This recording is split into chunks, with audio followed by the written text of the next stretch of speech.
श्री अरुण सिंह जी, श्री अरुण सिंह जी, कोई और चीज रिकॉर्ड पर नहीं जा रही है, माननीय अरुण सिंह की स्पीच जाएगा। इंश्योरेंस अमेंडमेंट बिल 2021 है, उसके समर्थन में बोलने के लिए खड़ा हूँ।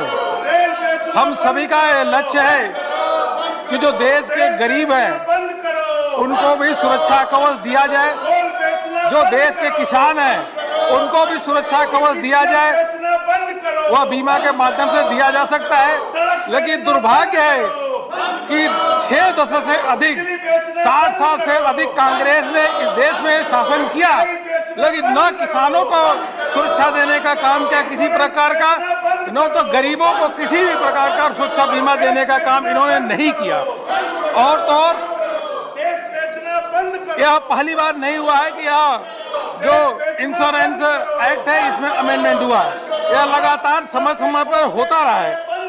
मैं आपको बताना चाहूँगा कि यह 20वीं शताब्दी की शुरुआत में भी पहले 256 कंपनियां थी, उनको मर्ज करके LIC का गठन हुआ, LIC बनी। उसके बाद 107 कंपनियों को मर्ज करके 4 इंश्योरेंस कंपनी बनी। मानवर यह इसलिए भी आवश्यक है कि जिस प्रकार से इंश्योरेंस का दायरा बढ़ रहा है और जिस प्रकार से आवश्यकता बढ़ रही है, इसलिए आवश्यक है कि इसमें लॉन्ग टर्म कैपिटल भी आए और टेक्नोलॉजी का भी अधिक से अधिक उपयोग हो। आज मिडिल क्लास इनकम का भी, मिडिल क्लास जो लोग हैं उनका भी इनकम धीरे धीरे बढ़ रहा है। इसका सीधा साधा अगर उदाहरण देखें तो जो 2013-14 में 3 करोड़ 31 लाख रिटर्न फाइल होती थी, आज 6 करोड़ 48 लाख रिटर्न फाइल हो रही है। इसके अलावा भी अगर देखें तो एक न्यूक्लियर फैमिली का कंसेप्ट धीरे धीरे बढ़ रहा है। लोग अलग रहना शुरू किए हैं, इसलिए उनको जो उनके अप्लायंसेज है उसमें भी जबरदस्त बढ़ोतरी हो रही है। चाहे टीवी हो, फ्रिज हो, मोटर व्हीकल हो, इन सब का भी इंश्योरेंस होना चाहिए। लेकिन इंश्योरेंस तो हो, इंश्योरेंस सस्ता कैसे हो, उनको सस्ता कैसे उपलब्ध हो, इसके लिए आवश्यक है कि जब तक इस क्षेत्र में बड़ा इन्वेस्टमेंट नहीं आएगा, तब अच्छी टेक्नोलॉजी नहीं आएगी, तब तक यह न इंश्योरेंस सस्ता होगा न लोगों को सस्ता यह उपलब्ध होगा। मैं बताना चाहूँगा मानव और आपके सामने कि प्रधानमंत्री फसल बीमा योजना, प्रधानमंत्री फसल बीमा योजना, इसको माननीय नरेंद्र मोदी जी ने आगे चलकर सभी किसानों को के बढ़ चढ़ करके देने का काम किया। 23 करोड़ से अधिक जो कि देश के किसान हैं उनका एप्लीकेशन, वो एप्लीकेंट है, वह प्रधानमंत्री फसल बीमा योजना के अंतर्गत है। और तो और मैं यह बताना चाहूँगा, यहाँ विपक्ष के लोग भी हैं, 17,450 करोड़ रुपए अगर प्रधानमंत्री फसल बीमा योजना के अंतर्गत प्रीमियम दिया गया है तो 90,000 करोड़ रुपए से अधिक या किसानों को बीमा के माध्यम से पेमेंट भी हुआ है। इसी प्रकार से जो गरीब थे उनका एक्सीडेंट हो जाता था, उनको किसी प्रकार का सुरक्षा बीमा का कोई कवच नहीं था। यह हमारे प्रधानमंत्री जी हैं जिन्होंने गरीबों की चिंता की। प्रधानमंत्री जीवन ज्योति सुरक्षा योजना, प्रधानमंत्री जो सुरक्षा बीमा योजना, इसको लागू किया। प्रधानमंत्री जीवन ज्योति बीमा योजना के अंतर्गत 9.5 करोड़ और प्रधानमंत्री सुरक्षा योजना के अंतर्गत 21 करोड़ लोगों का बीमा हुआ है।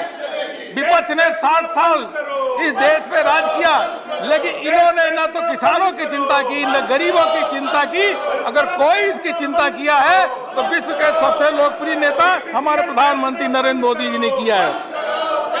मानवर मैं बताना चाहूंगा कि यह इनको भी यह ध्यान होना चाहिए कि अगर इसमें अमेंडमेंट किया है तो अमेंडमेंट के साथ साथ बहुत बड़ा सेफगार्ड भी किया है। जब हम 74% की FDI की इन्वेस्टमेंट की बात करते हैं, उसी के साथ साथ यह भी है कि 50% से अधिक, 50% से अधिक डायरेक्टर होंगे और इंडियन रेजिडेंट होंगे, रेजिडेंट इंडियन होंगे। इसी के साथ साथ जो की पर्सनल है, जो वह भी उसमें भी 50% से अधिक रेजिडेंट इंडियन होंगे। इसके अलावा जो इंडिपेंडेंट डायरेक्टर हैं 50% से अधिक उसमें इंडिपेंडेंट डायरेक्टर होंगे। पूरी की पूरी जो कंपनी होगी जिसमें एफडीआई का इन्वेस्टमेंट होगा वो पूरी तरीके से अगर कंट्रोल में रहेगी तो भारतीयों के कंट्रोल में रहेगी। मुझको लगता है कि विपक्ष के लोगों ने इस बिल को पढ़ा ही नहीं ढंग से और न ये समझ पा रहे। पूरे के पूरे कंट्रोल, मैनेजरियल कंट्रोल अगर कोई रहेगा तो भारत के रेजिडेंट इंडियन का ही रहेगा। यह भी इसमें प्रावधान है। इसके अलावा जो दो प्रकार की मान्यवर कैपिटल इसमें होती है, यह एक तो जो हमारा पॉलिसी होल्डर और दूसरा होता है शेयर होल्डर जो फंड। पॉलिसी होल्डर के फंड को आपको सब मालूम ही है कि कोई उसको छू नहीं सकता। जो शेयर होल्डर फंड होगा उसी में से डिविडेंड दिया जाएगा। और इस बिल में यह भी प्रावधान है कि सर्टेन परसेंटेज जो है वह रिजर्व में रखा जाएगा। शेयर होल्डर फंड में से पूरा का पूरा डिविडेंड नहीं दिया जा सकता। मुझको लगता है कि आज यह आवश्यक है कि इस क्षेत्र में जब बाहर के इन्वेस्टमेंट आएंगे तो उसके माध्यम से कंपनियों का एक बड़ा टेक्नोलॉजी, बड़ी अच्छी क्वालिटी ग्लोबल टेक्नोलॉजी भी ले आएंगे। और जब टेक्नोलॉजी ले आएंगे तो उसके माध्यम से इंश्योरेंस सस्ता होगा। उदाहरण के रूप में मैं आपको बताना चाहूँगा कि जैसे हमारे यहाँ जब गाड़ी का इंश्योरेंस होता है तो गाड़ी के इंश्योरेंस में केवल यह देखते हैं गाड़ी का मॉडल क्या है, गाड़ी का मेक क्या है। लेकिन यह बाहर जब इंश्योरेंस होता है तो यह देखते हैं उसको चलाता कौन है, खुद चलाता है या कोई ड्राइवर चलाता है। इसके अलावा यह भी देखते हैं कि कभी ऐसा तो नहीं हुआ कि गाड़ी को चलाने वाला कोई ड्रंक करके चलाया हो। जो भी लोग रेल में खड़े हैं उन्हें ट्रेन में खड़े होने की अनुमति नहीं, अपनी सीट पर जाए। अलग अलग और इस तरह के दृश्य देश के सामने वो देख रहे हैं। लोगों की आस्था क्या होगी, उच्च सदन के बारे में क्या सोचे, या जो अन्य अपनी सीट पर जाए। जब उनके पास मौका था अमेंडमेंट देने का सेलेक्ट कमेटी के लिए, उन्होंने इसका इस्तेमाल नहीं किया। देने की आवश्यकता अब होती है। यह हाउस की प्रॉपर्टी है और हाउस ही तय करेगा भाई अलग अलग भाई डिसीजन तो उसमें कि किस रूप में ये बिल कम होगा, क्या होगा, और कम से कम होगा जिससे अधिक से अधिक लोग इसको उपयोग कर सकेंगे। इस अमेंडमेंट का एक लाभ यह है कि आप सबको ध्यान ही होगा कि जिस टेलीकॉम क्षेत्र में जब एफडीआई 100% आई तो धीरे धीरे जब उसमें टेलीफोन का रेट 20 रुपए 30 रुपए कॉल होता था, लेकिन जब इन्वेस्टमेंट आया कंपनियों का रुख बढ़ा तो उस समय करके धीरे धीरे उसका कॉल रेट गिरता गया। आज फ्री में भी कॉल करने की सुविधा है।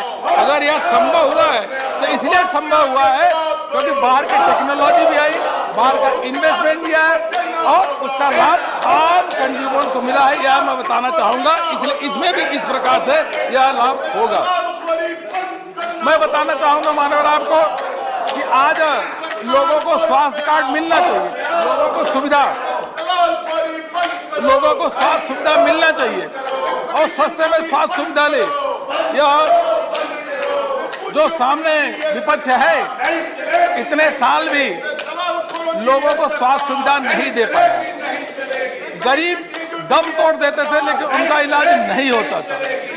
यह प्रधानमंत्री नरेंद्र मोदी जी है जिन्होंने गरीबों की चिंता की और कहा कि सभी गरीबों को 5 लाख रुपए का हेल्थ कार्ड की सुविधा ले आएंगे और ले भी आए। आज 8.5 करोड़, मैं बताना चाहूंगा 8.5 करोड़ से अधिक लोग आयुष्मान भारत के अंतर्गत गरीब इलाज करा चुके हैं। और इस बजट में भी अगर देखें, यह जो बजट आया है इस बजट में भी सबसे अधिक पैसा अगर प्रोविजन किया गया है तो स्वास्थ्य सुविधा के लिए 3,37,000 करोड़ रुपए का इसमें आवंटन किया गया। अब आप बताइए, अगर 50 करोड़ गरीबों को 5 लाख रुपए का हेल्थ कार्ड देना है और उस हेल्थ कार्ड के माध्यम से सभी को गरीबों का इलाज हो, तो क्या उस क्षेत्र में इन्वेस्टमेंट की आवश्यकता नहीं है क्या उस क्षेत्र में टेक्नोलॉजी की आवश्यकता नहीं है क्या? तो इसलिए जब वहाँ टेक्नोलॉजी का भी उपयोग हो गया तो अच्छी तरीके से हेल्थ की सर्विसेज भी उनको स्वास्थ्य सुविधा भी मिलेगी और इसी के साथ साथ उनका जो इलाज है उनका सेटलमेंट है, बिल सेटलमेंट है, वह भी अच्छी तरीके से हो पाएगा। नहीं तो कल्पना करिए, हर ब्लॉक पे अब मेडिकल सेंटर खुलने वाले हैं और हर जिले पे क्रिटिकल यूनिट सेंटर खुलने वाली है। 28,000 से अधिक वेलनेस सेंटर खुलने वाले हैं। अगर टेक्नोलॉजी इस क्षेत्र में नहीं आती तो अगर इसके आप कल्पना करें किस प्रकार से लोगों को, दूर दराज के लोगों को इलाज कराया जा सकता है। और तो और उनके बिल के सेटलमेंट कैसे होगी? आज मैनुअल सेटलमेंट होती है। मैनुअल सेटलमेंट के कारण क्या होता है, इसमें घोटाला होता है। लेकिन जब ग्लोबल टेक्नोलॉजी आ जाएगी, अलग अलग तरीके से जो बिल्स होंगे उनके मैपिंग करेंगे तो न इसमें घोटाला होगा और सभी को स्वास्थ्य सुविधा फ्री मिलेगी। इसलिए मैं कहना चाहूंगा कि यह जो बिल ले आए हैं, ये सीधे गरीबों को लाभ देने के लिए ले आया गया है। अच्छी टेक्नोलॉजी के माध्यम से हर व्यक्ति को इसका लाभ मिलेगा। मैं ये बताना चाहूंगा, आज से 7-8 साल पहले भी अगर देखें, जब यूपीए की भी सरकार थी तो लोग बीमा के लिए जाते थे तो एजेंट आते थे, उनको अलग अलग प्रकार के समझाते थे। कुछ को समझ में आता था, कुछ को नहीं समझ में आता था। एजेंट फिर उसके बाद उनका बीमा करके चले जाते थे। लेकिन आज यह व्यवस्था है, टेक्नोलॉजी के माध्यम से, ऐप के माध्यम से कोई भी व्यक्ति जो बीमा खरीदना चाहता है वह जा करके कंप्यूटर पे ऑन करके, मोबाइल पे ऑन करके, ऐप को ऑन करके वह देख सकता है कि कहाँ सस्ता बीमा मिलेगा और क्या क्या उस पॉलिसी के साथ चीजें हमको मिलने वाली है। वह अच्छी तरीके से टेक्नोलॉजी के कारण